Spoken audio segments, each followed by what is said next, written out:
الحمدللہ رب العالمین والصلاة والسلام علی سید الانبیاء والمرسلین اما بعد فاعوذ باللہ من الشیطان الرجیم بسم اللہ الرحمن الرحیم۔ الحمدللہ الہادی پروگرام میں نبی کریم صلی اللہ علیہ وسلم کی اطاعت کے بارے میں کلام چل رہا تھا اور آپ کو سمجھایا تھا کہ اطاعت رسول احکام رسول کو جانے بغیر ممکن ہے ہی نہیں، کیونکہ اطاعت ہوتی ہے، اطاعت کے معنی فرما برداری کرنا، کسی کے پیچھے چلنا، کسی کا کہنا ماننا، اور لازم سی بات ہے کہ پہلے کچھ احکام ہمارے سامنے ہوں گے تبھی ہم ان کی پیروی کریں گے، تبھی ان کو بجا لائیں گے، تبھی اس کی فرما برداری کریں گے، تبھی ان احکام کو پورا کر سکیں گے۔ تو اس لیے ایک مسلمان کے لیے ضروری ہے کہ وہ نبی کریم صلی اللہ علیہ وسلم کے فرامین پہ توجہ کرے کہ آپ کے نبی ہمارے نبی جن کا ہم نے کلمہ پڑھا ہے، اور جو اپنے پاس سے نہیں کہتے بلکہ اللہ تبارک و تعالی جو آپ کو الہام فرماتا ہے، جو وحی آپ کے پاس آتی ہے، وہ آپ اپنی امت کو بیان کرتے ہیں۔ گویا کہ اطاعت رسول حقیقتاً اللہ تبارک و تعالی کی اطاعت ہے، اور جو اللہ تعالیٰ اس کے رسول کی اطاعت کرے گا وہ فلاح پائے گا، وہ کامیاب ہوگا۔ اللہ تعالیٰ نے قرآن عظیم میں ارشاد فرمایا کہ وَمَن يُطِعِ اللَّهَ وَالرَّسُولَ فَأُولَٰئِكَ مَعَ الَّذِينَ أَنْعَمَ اللَّهُ عَلَيْهِمْ من النبیین والصدیقین والشہداء والصالحین وحسن اولئک رفیقا، کہ جو اللہ تعالیٰ اور اس کے رسول کی اطاعت کرے وہ ان لوگوں کے ساتھ ہوگا، یعنی آخرت میں، جن پر اللہ تبارک و تعالیٰ نے اپنا انعام فرمایا۔ پھر وضاحت فرمائی، یعنی انبیاء علیہ السلام، صدیقین، شہداء اور صالحین، اور پھر فرمایا یہ کیا ہی اچھے ساتھی ہیں۔ تو آپ اندازہ کریں کہ اطاعت رسول اور اس کے ضمن میں پھر اطاعت باری تعالیٰ، یا اطاعت باری تعالیٰ اور اس کے ضمن میں اطاعت رسول، یہ کوئی معمولی چیز نہیں ہے، یہ انعام کے لحاظ سے کتنی بڑی ہے۔ تو اس کا مطلب یہ ہے کہ جب انعام اتنا بڑا ہے کہ اگر ہم مطیع و فرمانبردار بن جاتے ہیں تو آخرت میں نبیوں کے ساتھ ہوں گے، صدیقین کے ساتھ، یعنی جو بڑے بڑے صحابہ ہیں، شہداء کے ساتھ، پھر صالحین، باقی صحابہ، نیک، پرہیزگار، متقی، اولیاء عظام، ان کے ساتھ اللہ تبارک و تعالی ہمارا حشر فرمائے گا، ہمیں جنت میں ان کے ساتھ ٹھکانہ دیا جائے گا۔ تو یہ اتنا بڑا انعام جب اللہ نے مقرر کر دیا تو لازم بات ہے کہ کام بھی پھر حلوہ تو نہیں ہوگا، اس کے لیے محنت تو کرنی پڑے گی۔ ہم پورے مہینے محنت کرتے ہیں تب سیلری ہمارے ہاتھ میں آتی ہے۔ جب انسان کے ہاتھ میں سیلری آتی ہے تو اس کو ایک عجیب لذت اور مزہ آتا ہے، تو اس مزے کے لیے اس نے کتنی تکلیفیں سہی ہوتی ہیں، اور پھر کہیں جا کے یہ مزہ اس کو حاصل ہوتا ہے۔ تو دنیا کا بھی قاعدہ قانون ہے، اگر آپ ایک کھانا بھی کھانا چاہتے ہیں گھر میں اچھا کھانا، تو آپ کو لانے کی مشقت، پھر اس کو بنانے کی مشقت، پھر اس کو کھانے کی مشقت، اور پھر ہضم کرنے کی مشقت، یہ اتنی ساری مشقتوں کے بعد کہیں کھانے کا ذائقہ نصیب ہوتا ہے۔ تو کہنے کا مطلب یہ ہے کہ انعام ایسے نہیں حاصل ہو جاتا، محنت کرنی پڑتی ہے، اور دنیا میں ہم آئے ہی اسی لیے ہیں کہ اپنے دنیاوی معاملات کے ذریعے اپنی آخرت کی تیاری کے لیے مدد حاصل کریں۔ ہم دنیا کمانے کے لیے نہیں آئے، بلکہ اس دنیا میں رہتے ہوئے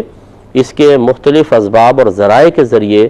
ہم آخرت کی تیاری کے لیے بھیجے گئے ہیں۔ ہم شادی کرتے ہیں، ہمارے بچے ہوتے ہیں، ہم پیسہ کماتے ہیں، ہم ایک گھر بناتے ہیں، اور ہم سکون سے رہنا چاہتے ہیں۔ اس کا مقصود یہ نہیں ہے کہ یہ دنیا ہی جنت بنا لیں اور یہ پھر اس کے بعد مزید بھول جائیں، بلکہ یہ تو اس لیے اللہ نے دیا ہے کہ تاکہ ان تمام چیزوں کو حاصل کرنے کے بعد ایک ذہنی یکسوئی حاصل ہو، ہم اضطراب، بے چینی، بے قراری سے بچیں، اور اب اللہ تعالیٰ کو ہم خوش دلی کے ساتھ اور استقامت کے ساتھ یاد کریں اور اپنی آخرت کی تیاری مکمل کریں۔ اب جو اصل مقصد کو چھوڑ کر اس دنیا کو ہی اپنا مقصد بنا لے وہ غلط ہے، اور وہ آخرت میں شرمندہ ہوگا۔ یہ بالکل ایسا ہے جیسے اکثر اس کی مثال دی جاتی ہے کہ کوئی ایئرپورٹ پر جائے اور پرواہ نہ کرے کہ اناؤنسمنٹ ہماری فلائٹ کی ہو رہی ہے نہیں ہو رہی، وہ صفائیوں میں لگ جائے، ایئرپورٹ پر چیزیں اٹھا کے ڈسٹ بن میں ڈال رہا ہے اور چیزوں کو سیٹ کر رہا ہے، ادھر دیکھ رہا ہے ادھر دیکھ رہا ہے، حتیٰ کہ فلائٹ نکل جائے۔ تو بھائی آپ کا مقصود ویٹنگ روم میں کو سجانا نہیں تھا، وہاں پہ خالی بیٹھنا نہیں تھا، نظارے کرنا نہیں تھا، اصل تو آپ کو فلائٹ کی تیاری کر کے رکھنی چاہیے تھی۔ یوں ہی اسٹیشن کی، یوں ہی بس اسٹاپ کی مثال آپ لے لیں کہ جو سستی کرتا رہ جاتا ہے اس کی بس یا ٹرین نکل جاتی ہے۔ اسی طریقے سے دنیا کے اندر اگر انسان مشغول ہو جاتا ہے اور آخرت کی فکر نہیں کرتا ہے تو پھر آخرت کی ٹرین ہاتھ سے چھوٹ جائے گی اور انسان منزل پر پہنچنے سے محروم ہو جائے گا۔ اس لیے ضروری ہے کہ ہم نبی کریم صلی اللہ علیہ وسلم کے جتنے بھی فرامین ہیں ان کو بڑی توجہ کے ساتھ سنیں، سمجھیں جہاں تک ہو سکے، کیونکہ وہ تو لاکھوں کی تعداد میں ہے، لیکن جتنا موقع ملتا ہے، جیسے ہمارے پروگرام میں بھی ہم کچھ نہ کچھ ذکر کر دیتے ہیں، اور بھی کئی پروگرام ہیں، تو خاص طور پہ ہمارے پروگرام آپ خود بھی دیکھیں، دوسروں کو اس کی ترغیب دیں، کیونکہ کوشش یہ ہوتی ہے کہ میں عوام کے لیے بات بیان کروں۔ خواص تو پھر کتابیں وغیرہ پڑھ لیا کرتے ہیں، لیکن عوام کے لیے ذرا ضروری ہوتا ہے کہ ایک چیز کو آسان کر کے ان کی ذہنی سطح پر اتر کر ان کو سمجھایا جائے تاکہ ان کو فائدے حاصل ہوں۔ تو اس لیے چونکہ یہ عوامی طرز پر میں آپ کی خدمت میں پیش کرتا ہوں، اس لیے اس کا زیادہ فائدہ آپ کو محسوس ہو سکتا ہے، تو اس لیے خود بھی دیکھیں، دوسروں کو ترغیب دیں۔ ابھی جو حدیث چل رہی تھی حضرت جندب بن عبداللہ رضی اللہ تعالی عنہ سے روایت تھی کہ آپ کہتے ہیں کہ رسول اللہ صلی اللہ علیہ وسلم نے فرمایا کہ ایک آدمی نے، یہ بنی اسرائیل کا تھا، آپ کو بتایا تھا، نیک آدمی تھا، کسی گناہگار نے اس کے ساتھ کوئی غلط معاملہ کر دیا تو یہ طیش میں آ گیا، اور اس نے کہا کہ خدا کی قسم اللہ تعالیٰ فلاں شخص کو نہیں بخشے گا۔ تو اللہ تعالیٰ نے فرمایا، یعنی اپنے نبی، اس کے اس زمانے کے جو نبی تھے ان پہ وحی نازل کرتے ہوئے فرمایا کہ کون ہے جو مجھ پر اس بات کی قسم کھاتا ہے کہ میں فلاں شخص کو نہیں بخشوں گا، بے شک میں نے اس کو بخش دیا اور تیرے عمل میں نے برباد کر دیے۔ گویا کہ اپنے نبی سے فرمایا کہ اس کو جا کر کہو کہ میں نے تیرے عمل برباد کیے، اس کو بخش دیا۔ تو اس میں نے کچھ چیزیں بیان کی تھیں، ابھی مزید یہ کہ اس میں نبی کریم صلی اللہ علیہ وسلم نے جو واقعہ بیان کیا، وہ صرف اس لیے نہیں کہ ہم قصہ سنیں، ہم کہیں اچھا ایسا ہوا تھا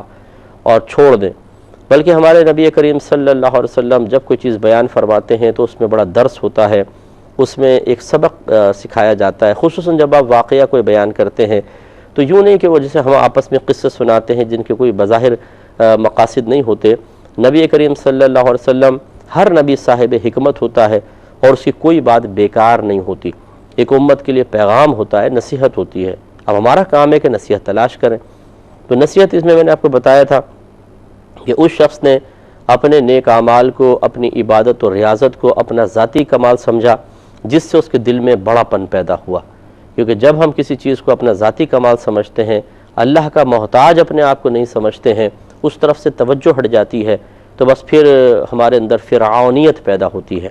کہ فرعون بھی ایسے تھا کہ اس نے اللہ کے احسان کو نہ سمجھا، بلکہ اس نے جتنی بھی حکومت تھی اپنا ذاتی کمال سمجھا، اور جب کسی چیز کو ہم ذاتی کمال سمجھنے لگ جاتے ہیں تو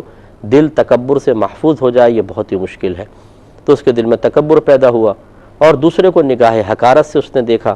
حالانکہ ہمارے نبی کریم صلی اللہ علیہ وسلم نے منع فرمایا ہے کہ کوئی مسلمان کسی مسلمان بھائی کو حقیر نہ سمجھے۔ خیر یہ تو پچھلی قوم کا آدمی تھا، لیکن فرمان ہمارے سرکار کا یہ ظاہر کرتا ہے، کیونکہ تمام نبیوں کی تزکیہ نفس کے سلسلے میں تلقینات اور تعلیم تقریباً یکساں ہی رہی ہے۔ تو اس شخص نے یہ خرابی ظاہر کی کہ اس نے دل میں تکبر پیدا کی اور اپنے گناہگار مسلمان بھائی کو یہ سمجھا کہ میں اپنی عبادت کی وجہ سے اللہ کی بارگاہ میں کوئی مقام حاصل کر چکا ہوں، اور یہ چونکہ عبادت نہیں کر رہا تو ضرور اللہ اس پر ناراض ہوگا۔ یہ اللہ تعالیٰ سے معرفت کی کمی کا بھی ایک نتیجہ تھا،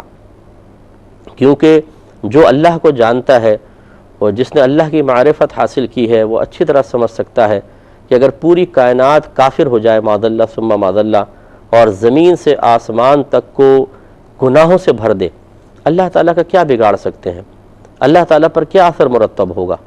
وہ ہماری مثل نہیں ہے کہ ہماری اولاد نافرمانی کر رہے تو ہمیں غصہ آتا ہے، بلڈ پریشر ہائی ہو جاتا ہے، اور اگر ہم اس سے کچھ کہہ نہیں سکتے ہیں، مجبور محض ہوتے ہیں تو اپنے اوپر پھر لے لیتے ہیں، ڈپریشن کا شکار ہو جاتے ہیں، اور یہ شوگر وغیرہ ہو جاتی ہے، بعض اوقات تو دماغ کی رگیں پھٹ جاتی ہیں۔ اللہ تعالیٰ ان سب سے بے نیاز ہے، وہ ہماری مثل نہیں ہے، کوئی اس پر برا اثر مرتب نہیں ہوتا۔ اسی طرح ہماری عبادت سے اللہ تعالیٰ پر کوئی اچھا اثر مرتب نہیں ہوتا، کیونکہ وہ اثر قبول کرنے سے پاک و صاف ہے۔ تو اس کو اگر معرفت حاصل ہوتی تو پہلی بات تو یہ جانتا کہ تیرے اچھے عمل سے اللہ تعالیٰ پہ کوئی اثر قائم نہیں ہوا، نہ اس شخص کے برے اعمال کی وجہ سے اللہ پہ کوئی اثر آئے گا۔ تو لہٰذا اس نے یہ سمجھا کہ میں بڑا اللہ کو معاذ اللہ شاید متاثر کر چکا ہوں، اور یہ تو پہلے ہی ناراض کر رہا ہے، تو اگر میں ایسا بول بھی دوں گا تو کیا فرق پڑے گا؟ دوسرا یہ کہ اس نے اللہ کی بے نیازی کو نہیں سمجھا کہ اللہ تعالیٰ کی ذات تو بڑی بے نیاز ذات ہے، وہ چاہے بس نبی جو ہوتے ہیں وہ زوال نبوت سے پاک و صاف ہیں، یہ اللہ کا ہی فیصلہ ہے، متفق علیہ مسئلہ ہے علماء اسلام کے درمیان کہ جب اللہ تعالیٰ کسی نبی کو نبوت سے نواز دے اس سے کبھی نبوت سلب نہیں کرتا، چھینتا نہیں ہے، لیکن سلب ولایت ثابت ہے کہ اگر اللہ نے کسی ولی کو ولایت عطا فرمائی اور اللہ تعالیٰ اس نے کوئی ایسا کام کر دیا کہ جو اس کی شان کے لائق نہیں تھا، منصب ولایت کے خلاف تھا، تو بعض اوقات اللہ تعالیٰ اس سے ولایت کو چھین لیتا ہے۔ اسی طرح دنیا میں اللہ تعالیٰ انعامات کو چھین لیتا ہے لوگوں سے۔ تو یہ اللہ تعالیٰ کی ذات بڑی بے نیاز ہے، وہ مطلب مجبور نہیں ہوتا، وہ محتاج نہیں ہے کسی کا۔ تو اس لیے اب یہ سوچنا کہ شاید میں اب اللہ کی بارگاہ میں ایسا مقبول ہو چکا ہوں کہ میرے ساتھ کچھ بھی نہیں ہوگا، اور دوسرا اتنا مردود ہو چکا ہے کہ وہ کبھی ترقی نہیں کر سکتا، یہ غلط ہے۔ اللہ کی ذات بڑی بے نیاز ہے، وہ چاہے تو ہزاروں سال عبادت کرنے والے کو ایک غلطی پر پکڑ کر جہنم میں پھینک دے، اور اگر چاہے تو ہزارہا گناہ کرنے والے کو اللہ تعالیٰ ایک چیز کے بدلے میں بخش دے۔ آپ کو بارہا میں نے روایت عرض کی کہ بنی اسرائیل میں ایک شخص تھا، یہ بخاری کی روایت ہے، جس نے زندگی میں کوئی نیک عمل نہیں کیا تھا۔ ہمارے سرکار صلی اللہ علیہ وسلم فرماتے ہیں کہ اس نے کوئی نیکی نہیں کی تھی۔ جب اس کی موت کا وقت آیا تو اس کو خوف پیدا ہوا کہ اب میں اللہ کی بارگاہ میں پہنچوں گا، جواب کیا دوں گا؟ تو اس نے اپنے گھر والوں کو وصیت کی کہ جب میں مر جاؤں تو میری لاش کو جلانا اور آدھی راکھ کو ہوا میں اڑا دینا اور آدھی پانی میں بہا دینا۔ بس جو اس کے دل میں اس ڈپریشن کا شکار ہو کر آیا کہ شاید میں اس طرح بچ سکوں کہ میری روح میرے جسم بکھر جائے گا تو شاید میں بچ جاؤں، لیکن جب اس کا انتقال ہوا تو اللہ تعالیٰ نے پانی کو حکم دیا، ہوا کو حکم دیا کہ سب اجزاء جمع کر دیں، جمع ہو گئے، اللہ تعالیٰ نے اس کو زندہ کر دیا، اور پھر اس سے دریافت فرمایا کہ بتا تو نے یہ وصیت کیوں کی، کیا تم اس سے راہ فرار اختیار کر سکتا تھا؟ تو اس نے عرض کی یا رب کریم، تو میرا رب ہے، تو جانتا ہے کہ تیرے فقط خوف کی وجہ سے میں نے ایسا کیا کہ اگر میں تیری بارگاہ میں آؤں گا تو کیسے جواب دوں گا۔ رحمت کونین صلی اللہ علیہ وسلم ارشاد فرماتے ہیں کہ اللہ تعالیٰ نے فرشتوں سے فرمایا کہ گواہ ہو جاؤ، اس کی اس خوف کی وجہ سے میں نے اس کی بخشش فرما دی ہے۔ تو اللہ تعالیٰ اتنی بے نیاز ذات ہے، اس لیے کسی کو اس سے مایوس نہیں ہونا چاہیے، اور کسی کو اپنی عبادات پر غرور نہیں کرنا چاہیے، اپنے علم پہ غرور نہیں کرنا چاہیے، اپنے آپ کو بہت بڑا نہیں سمجھنا چاہیے۔ اللہ تبارک و تعالیٰ جس سے چاہے کوئی چیز چھینتا ہے، جس کو چاہے نوازتا ہے۔ اب اس کا اینڈ یہ آخری دیکھ لیجئے کہ جب اس نے قسم کھائی کہ خدا کی قسم اللہ تعالیٰ فلاں کو نہیں بخشے گا، یہ اس کو نہیں کرنا چاہیے تھا۔ وہ یہ کہہ سکتا تھا کہ بھئی اگر آپ میرے ساتھ زیادتی کر رہے ہیں تو ہو سکتا ہے کہ اللہ تعالیٰ آپ کی گرفت کر لے، ہو سکتا ہے۔ یہ کہہ سکتا تھا کہ آپ ذرا بدتمیزی نہ کریں،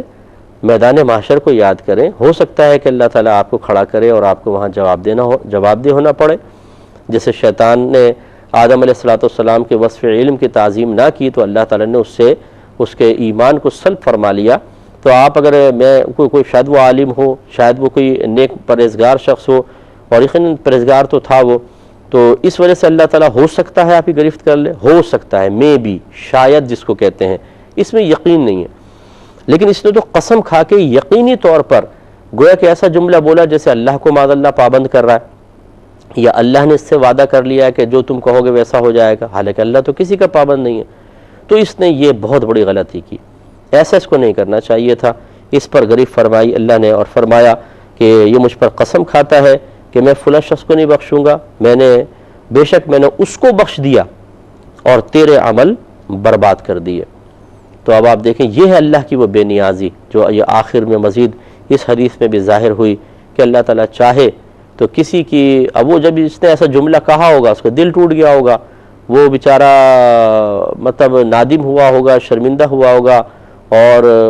ہو سکتا ہے اس کے دل میں آیا ہو کہ بھئی اب اس نے قسم کھا لی، شاید میں تو تباہ ہو گیا۔ تو اللہ تعالیٰ نے اس کے لیے انعام رکھا اور اس کے تکبر اور غرور کی وجہ سے اس کے تمام اعمال کو برباد کیا۔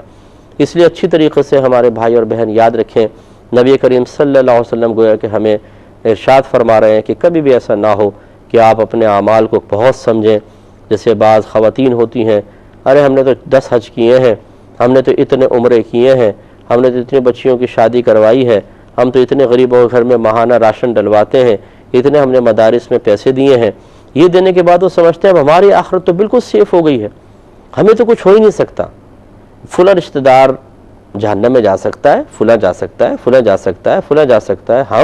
ہم کیسے جائیں گے؟ ہم نے تو اتنے سارے عمل کیے ہیں۔ اور پھر ان کے اٹھنے بیٹھنے میں، ان کے گفتگو کرنے میں، ان کے کسی کے ساتھ رویہ اختیار کرنے میں غرور اور تکبر بآسانی دیکھا جا سکتا ہے، اور وہ اپنے دل میں چاہے زبان سے نہ کہیں، اور یہ ہر ایک کے بارے میں نہیں کہہ رہا ہوں ایسے، لیکن بہت سے کردار ہوتے ہیں جو اگر ایسا محسوس کرے کہ اس میں ہے تو وہ مطلب اس پہ غور و تفکر کرے، جو نہیں ہے تو ہمیں نہیں کہ کسی حاجی صاحب کو، کسی نمازی کے بارے میں ہم خواہ مخواہ سوچنا شروع کر دیں۔ تو اور پھر یہ کہ وہ جب کسی کو دیکھتے ہیں تو اس کے بارے میں تو یہ گمان رکھتے ہیں کہ یہ پکڑا جا سکتا ہے اور جہنم میں جائے گا، لیکن جب اپنے بارے میں وہ سوچتے ہیں تو اگر دل میں بعض اوقات خیال آئے بھی کہ ایسا نہ ہو کہ میرا عذاب قبر ہو جائے، آخر میں پکڑا جائے، تو بولتے ہیں مجھے کیسے ہو سکتا ہے؟ ہم تو اتنے نماز پڑھتے ہیں، ہم تو اتنے روزے رکھتے ہیں، حج کیے ہیں، عمرے کیے ہیں، غریبوں کی مدد کی ہے۔ یعنی شیطان اس کو بے خوف کرنے کی کوشش کرتا ہے کہ تمہاری گرفت کبھی نہیں ہو سکتی، ان کی ہوگی، تم نہیں پھنس سکتے، یہ پھنسیں گے۔ اگر کوئی وہ بات سنتے ہیں عذابات قبر کے بارے میں، جہنم کے عذاب کے بارے میں، میدان محشر کی گرفت کے بارے میں، پکڑ کے بارے میں، تو بولتے ہیں یہ ہمارے لیے نہیں ہے، فلاں فلاں فلاں کے لیے ہو سکتی ہے۔ یہ باتیں سننے کے بعد کبھی بھی وہ اپنے اوپر توجہ نہیں کریں گے، ان کے ذہن میں فلاں چچا، پھپھا، ماما، تایا، ان کے بارے میں خیال آ سکتا ہے، محلے والا فلاں، ان کے لیے ہے یہ وعید، ہمارے لیے نہیں ہے۔ بس جس کے جو ایسی کیفیات محسوس کرے تو سمجھ جائے کہ عجب و خود پسندی ہے، تکبر ہے، غرور آ چکا ہے۔ اور اب اگر اس کا اظہار بھی شروع ہو جائے کہ کوئی اگر ذرا بھی زیادتی کرے تو بولے تم جہنم میں جاؤ گے، تم نے ہمارے ساتھ زیادتی کی ہے، تم بچو گے نہیں۔ ارے بھائی یہ کیسے ہو سکتا ہے؟ ہاں یہ ضرور ہے کہ جیسے بعض لوگ، اب ہمیں بھی بہت سارے ملتے رہتے ہیں، ہم ان کی اصلاح کے لیے بہرحال خوف پیدا کرنے کی کوشش کرتے ہیں، وہ میں انشاءاللہ آپ کو عرض کرتا ہوں، نیکسٹ پروگرام میں عرض کروں گا کیونکہ ٹائم بہت کم ہے کہ یہ کیوں ہم کرتے ہیں اور کس وجہ سے ہوتا ہے اور کن لوگوں کے لیے ہوتا ہے، وہ انشاءاللہ نیکسٹ پروگرام میں۔ وآخر دعوانا ان الحمدللہ رب العالمین۔